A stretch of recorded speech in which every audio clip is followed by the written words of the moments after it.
မျိုးသမီးဟာအမွှာကလေး2ယောက်နဲ့အတူဇာတိမြေကိုပြန်လာခဲ့ပေမဲ့6နှလုံးလုံးရှောင်ဖယ်လာခဲ့တဲ့ခင်မွန်းဟောင်းနဲ့မထင်မှတ်ပဲစုံတွေ့သွားပါတယ်ကလေးတွေဟာသူ့ကလေးတွေမှန်းသိသွားမှာဆိုလို့တငယ်ချင်းဖြစ်သူကိုကောင်လေး2ယောက်ကိုခေါ်သွားဖို့ချက်ချင်းပြောပြီးသူမကတော့အနာကထောင်တစ်ခုမှာပုံနေလိုက်ပါတယ်ခင်မွန်းဟောင်းထွက်သွားတော့မှတငယ်ချင်းနဲ့တွားတွေ့ဖို့အလုံးမှာချော်လဲသွားပါတယ်အရှိမအမွှာတွေကိုမြင်လိုက်ရတဲ့အခါတငယ်ချင်းနဲ့ဘာလို့လိုက်မသွားတာလဲဆိုပြီးသူမဇဝေဇဝါဖြစ်သွားပါတယ်ကလေးတွေကိုအိမ်ခေါ်သွားဖို့လုပ်ပေမဲ့ကောင်လေးကတော့သူမကိုလူမားနေပြီလို့ပြောပါတယ်ကောင်လေးကနောက်နေတာလို့ထင်ပြီးသူတို့အတူရိုက်ထားတဲ့တပ်ပုံကိုထုတ်ပြလိုက်ပါတယ်အဲ့ဒီတော့မှကောင်လေးကသူမဟာသူတို့အမေဖြစ်နိုင်နေဆိုတာရိပ်မိသွားပြီးနောက်ကလိုက်လာပါတယ်ကလေးတွေကိုကားပေါ်တင်လိုက်တဲ့အချိန်မှာပဲခင်မွန်းဟောင်းကနောက်မှာရုတ်တရက်ပေါ်လာပါတယ်6နှလုံးဘယ်ရောက်နေတာလဲလို့မေးတယ်လို့သူ့ကလေးတွေကိုကားပေါ်တင်နေတာမြင်လိုက်တယ်လို့လည်းပြောပါတယ်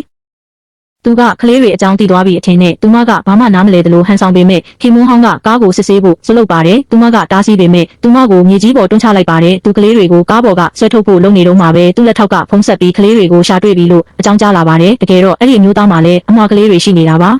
ကားရဲကအမွှာတွေဟာသူ့ကလေးတွေနဲ့ထပ်တူကြနေတာကြောင့်သူရမ်းဇဝေဇဝါဖြစ်သွားပါတယ်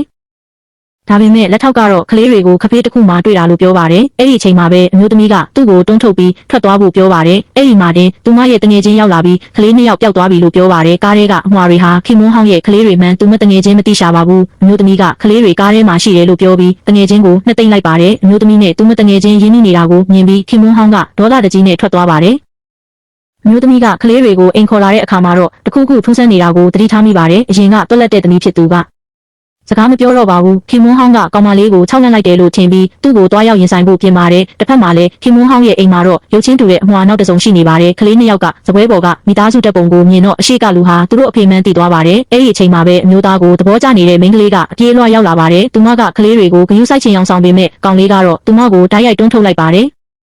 သူမဟာသူတို့မိဘတွေကိုကွဲအောင်လုပ်တဲ့သူလို့ပြောလိုက်ပါတယ်။ကောင်လေးရဲ့စကားတွေကြောင့်စိတ်တူသွားပြီးကောင်မလေးရဲ့ပခုံးကိုဆွဲညစ်လိုက်တဲ့အခါကောင်မလေးကလည်းသူမကိုလူဆိုးမကြီးလို့ခေါ်လိုက်ပါတယ်။အမျိုးသားကတော့အော်သွားပါတယ်။အော်ဒစင်ဝေဒနာခံစားနေရတဲ့သူသမီးလေးကအခုမှစကားစပြောတာပါ။သူမကိုနောက်တစ်ခါထပ်ပြောဖို့မေးပေမဲ့သမီးလေးကပြန်ငြိမ်သွားပါတယ်။အဲ့ဒီလူဆိုးမကြီးကအတင်းညစ်လို့နာသွားလို့ညီမလေးကစကားပြောတာလို့ကောင်လေးကရှင်းပြပါတယ်။အမျိုးသားကတော့ချက်ချင်းဒေါသထွက်သွားပါတယ်။